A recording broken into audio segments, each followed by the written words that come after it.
រៀននៅសាលាបានសញ្ញាបត្រតែចេញទៅធ្វើការបានសញ្ញាឃើញ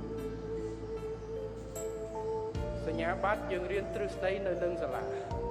ទ្រឹស្ដីនេះជាអ្វី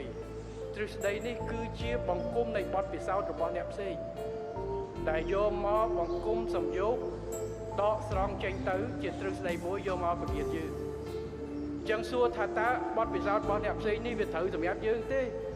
វាអត់ 100% ទេប៉ុន្តែវាមូលដ្ឋានដែរព្រោះកត្តាសង្គមកត្តាខ្លះវាដូចគ្នាបើរឿងវិទ្យាសាស្ត្រអានឹងគឺប្រកាសជាមិនខុសទេពិតណាសម័យឥឡូវសំបីតែវិទ្យាសាស្ត្រហ្នឹងក៏ជំងឺឧទាហរណ៍ជំងឺមួយក៏វាបំផ្លែងដែរដូចកូវីដចឹងកាលមុនគេរឿងតែជំងឺផ្ដាសាយដល់ឥឡូវវាបំផ្លែងគេត្រូវសិក្សាតែយ៉ាងហោចណាស់ពេលគេធ្វើថ្នាំគេផ្អែកទៅលើអាមូលដ្ឋានពីមុនមកខ្លះដើម្បីយើងធ្វើថ្នាំភ្លាមតែថាព្រោះថ្នាំមួយត្រូវការប្រហែលជា 5-6 ឆ្នាំដើម្បីដកពិសោធន៍ទៅថាវាមិនសិនវាបោះតែកូវីដយើងអត់តែបានមូលដ្ឋានបទពិសោធន៍ពីមុនជំនាញដូចគ្នាយើងបានបទពិសោធន៍នៅក្នុងសាលាហើយយើងយកជាមូលដ្ឋានហើយប៉ុន្តែដល់ពេលជាក់ស្ដែងគឺអាចខុសពីនេះតែត្រូវមានគម្ពីរមួយច្បាស់ផង